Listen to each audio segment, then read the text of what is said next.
اپنے شوہر کی بھی خدمت کرے۔ شہنشاہ کونین جناب محمد رسول اللہ صلی اللہ علیہ وسلم نے فرمایا کہ بیوی اصل میں حقیقت وہ ہے کہ جب شوہر ان کے پاس آئے تو مسکرا کر کے اس کو خوش کر دے۔ اصل بیوی وہ ہے کہ جب شوہر ان کو کسی کام کا حکم کرے تو اطاعت کرے، اس کی فرما برداری کرے، اس کی بات کو مانے، اور اس کے غائبانہ میں اگر وہ بدیس کمانے کے لیے چلے جائے یا کہیں گھر چھوڑ کر کے کمانے کے لیے چلے جائے تو اس کے غائبانہ میں بیوی اپنی عصمت کی بھی حفاظت کرے، اپنے کے بچوں کی بھی حفاظت کرے، ان کے مال کی حفاظت کرے، ان کی اولاد کی حفاظت کرے، اور رمضان کا روزہ رکھے، 5 وقت کی نماز وقت پر ادا کرے۔ تو شہنشاہ کونین جناب محمد رسول اللہ صلی اللہ علیہ وسلم نے فرمایا کہ ان کے لیے اللہ جنت کے 8 دروازہ کھول دے، وہ جس سے چاہے جنت میں داخل ہو جائے۔ میری ماں اور بہنوں، بہت ساری شکایتیں، بہت سارے استفتاء، اور وہ شکایت یہ ہے کہ ہمارے شوہر 5 سال سے بدیس میں رہتے ہیں، 5 سال سے بدیس میں رہتے ہیں، اور 4 سال سے وہ ایک جملہ ہم سے بات نہیں کی، ہم کو کما کے نہیں دیتے۔ ماجرا کیا ہے؟ ماجرا یہ ہے کہ وہ کسی غیر عورت کے ساتھ پھنس گیا، اسی کے ساتھ وہ رہنا پسند کرتا، اسی کے ساتھ وہ بات کر رہا ہے۔ اور ایک شوہر کہتا ہے کہ میں 4 سال سے بدیس میں تھا، میں نے کما کر کے اپنی بیوی کو دیا، گھر بنایا، گھر وہ اپنے نام کر لیا، اور اس کے بعد غیر مرد کے ساتھ میری شادی میں ہوتے ہوئے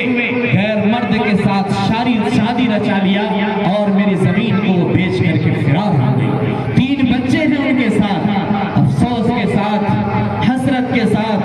صدمہ کے ساتھ بیان کرنا پڑتا ہے، یہ ایسی بات ہے، یہ ناگہانی ایسی آفت ہے کہ جو ایک مسلمان کے لیے لوگ تصور نہیں کر سکتا کہ ہماری پاک دامن مائیں اور بہنیں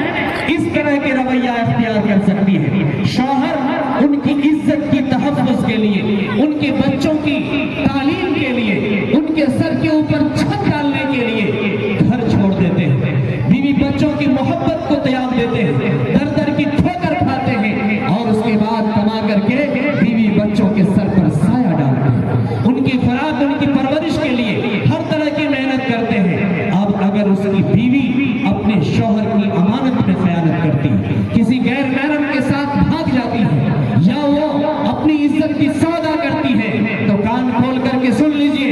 اللہ کا بنایا ہوا یہ آسمان اور اللہ کی بنائی ہوئی یہ زمین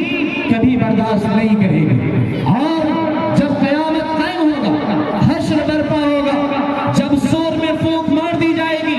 حضرت معاذ بن جبل رضی اللہ تعالیٰ عنہ فرماتے ہیں کہ جب میں نے آپ صلی اللہ علیہ وسلم سے ایک آیت کے متعلق سوال کیا، یوم ینفخ فی الصور فتأتون افواجا، جب سور میں پھونک مار دی جائے گی، ملک شام سے میدان محشر کھینچ دیا جائے گا، اولین آخرین کو جمع کر دیا جائے گا، اور اس دن لوگ جماعت در جماعت اللہ کے سامنے میں آئیں گے۔ تو پوچھا یا رسول اللہ، لوگ کس طرح سے جماعت در جماعت اللہ کے سامنے میں آئیں گے؟ آپ صلی اللہ علیہ وسلم نے فرمایا کہ اے معاذ، ایک جماعت اللہ کے سامنے میں آئے گی، ان کا چہرہ سیاہ ہوگا، ان کی صورت بدلی ہوئی ہوگی، وہ اپنے شکل و شباہت میں نہیں ہوں گے۔ معاذ بن جبل رضی اللہ تعالیٰ نے پوچھا کہ یا رسول اللہ وہ کون لوگ ہوں گے؟ آپ نے فرمایا کہ وہ بے نمازیوں کی جماعت ہوگی۔ حشر میں کیفیت ساری کھل جائے گی، بے نمازی کی صورت بدل جائے گی۔ یوم یکشف عن ساق ویدعون الی السجود فلا یستطیعون، میدان محشر میں جب اولین آخرین کی سب بندی ہو جائے گی، اور میدان محشر کو 4 جانب سے سمندروں کے ذریعے سے گھیر دیا جائے گا، اس میں آگ لگا دی جائے گی۔ اللہ تعالیٰ فرمائے کہ ویدعون الی السجود، آؤ میرے سامنے سجدہ کر کے دکھاؤ، فلا یستطیعون، بے نمازی سجدہ نہیں کر پائے گا، وہ کھڑا رہے گا، اس کو پکڑا جائے گا،